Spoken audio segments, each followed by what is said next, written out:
Okay, to be quite honest with you guys, I don't really want to be filming this video, but in order to stay completely unbiased and to give you guys the actual rundown on like what it's like to own this car, I gotta do it.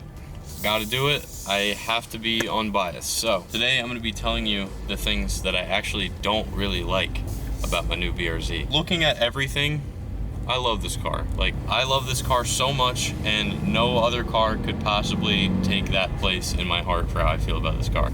But there are some things that I don't really like, as is with everything, you know? Like, there's always gonna be things you don't like with everything. But if you are looking to buy one of these cars and you are looking for the truth of what it's really like, then I need to tell you that truth. Now, some of these things might be a little bit nitpicky. I don't really know, because I have a premium version. I don't have a limited version, so this is my experience with the limited version. I don't know if it's gonna be different with some of these things for the premium, maybe, but I don't really know. So the first thing that I really don't like, or that caught me off guard more so with this car, was the amount of like noise that it makes. Don't get me wrong, like when I'm at highway speed, like cruising normally, it's a pretty decently quiet car to be in, and if you have the music on, you literally don't notice. But there are some things that kind of caught me off guard a little bit that I've never experienced in any of the other cars that I've owned, and that's mechanical noise. Because the BRZ is like widely known for how loud the motor or like the engine noise is in this car, just like going at normal speed. So like I'm gonna start from the stop here.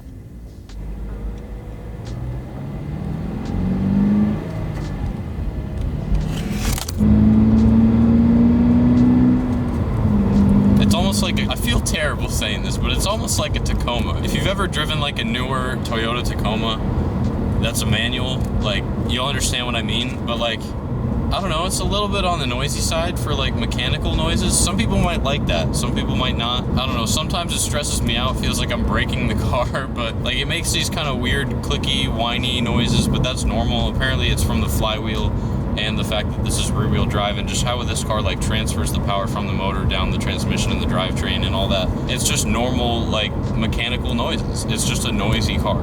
And now I don't mean it's a noisy car like on the highway. Like I said, there's no drone, there's no like unwanted noise like in that respect, but like mechanically this is a noisy car. And I mean, this is a small car, the motor is like very close to you, so really you can't expect too much. But like, here, listen to this.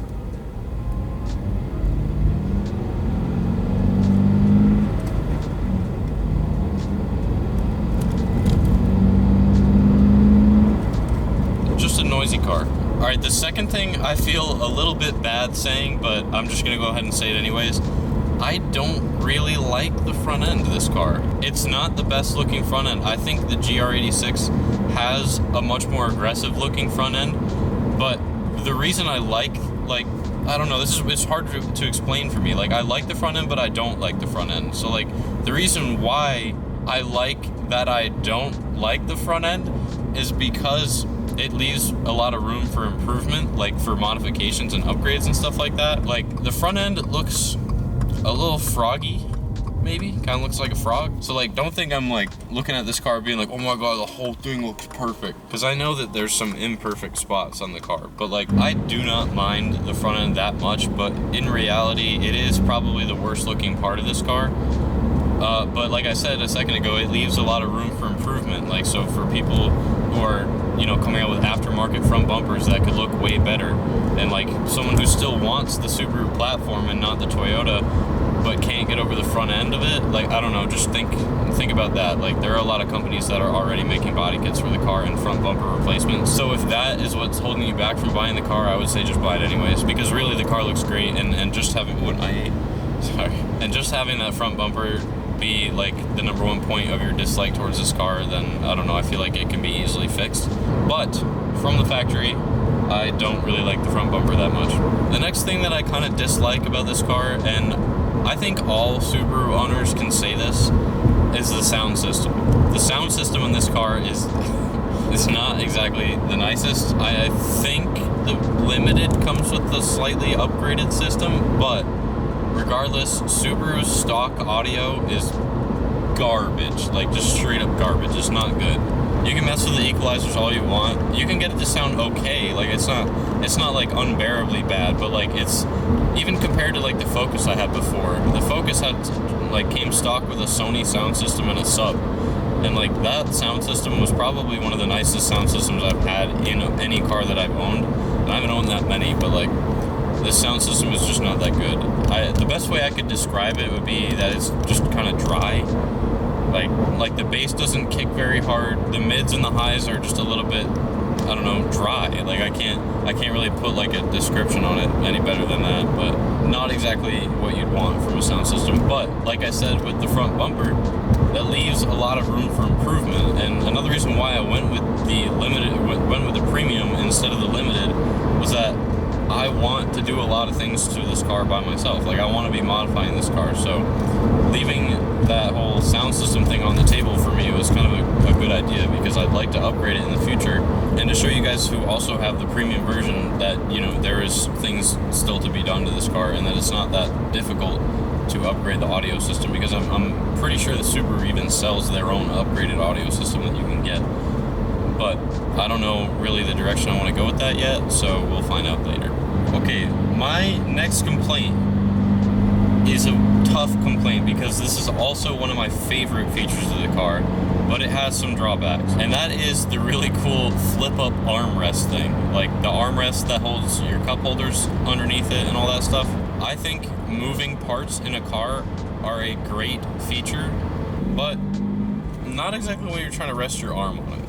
The armrest part, don't get me wrong, it's great, it flips up, it's cool and all, but when you actually go to rest your arm on it, it feels like there's a little bit of give, and like you can't, if you had a little bit of trouble like getting into the car or whatever too, like, and you try to like put your arm on it to move in your seat, it kind of like, I don't know, it feels like it might break it. Like, I don't know, it kind of opens a little bit if you push down on it in a weird way. But this is just all nitpicky stuff. But also, the only other actual complaint I have with it is when I'm shifting, my elbow gets pretty close to the button that, you know, opens the armrest. And sometimes when I'm shifting and like I go to rest my arm there, my elbow rests right where that button is, and sometimes it actually hits the button and opens the doors, so that's kind of weird. But that's like my only complaint with that thing. Other than that, I think it's so cool, like having the cup holders hidden and then going to use like the armrest. But also, if you actually have cups in there too, and you want to put your arm down, it's a little weird because you have to put your arm down on like this plastic part. Again, I'm just being nitpicky and annoying, but hey, I'm just letting you know how it is. That's the reality of having the cool hidden cup holder mod. The last complaint that I have with this car, which again is a little bit nitpicky and why I'm holding us at 3,000 RPM, is the pumped-in engine noise. See if you can hear it a little right now.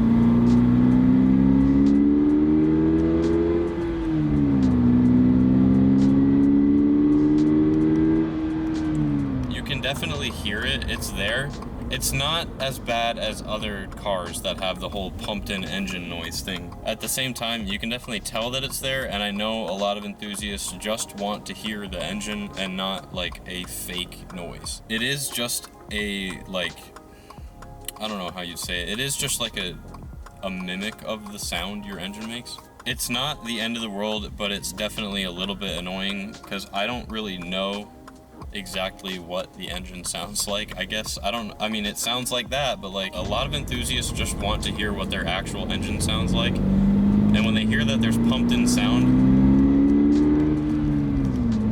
I don't know, it kind of turns them away from the car. And I understand that. It doesn't bother me that much, but I do kind of want to know what it's like with it turned off. Let me just do this again.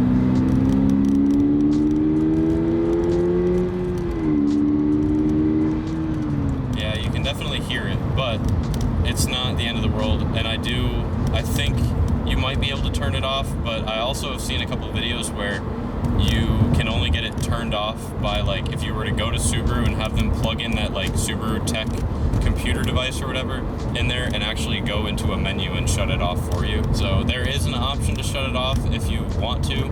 And don't quote me on this because I don't exactly know if it's right or not, but based on what I've looked up and how many times I've read through this manual cover to cover to try and find an option to turn it off, it looks like the only way that you can turn it off is to actually go to a dealership and have them use their programmer tool to turn it off, which I don't know if that's the only option. Maybe there's a fuse, but I'm pretty sure it's an independent speaker, and that you would have to actually go to Subaru to get the noise turned off. One more time, I just want to hear this engine noise.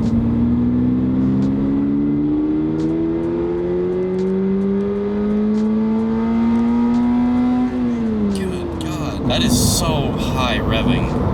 And like third gear goes all the way out to like 85, which is ridiculous. This car is not slow at all.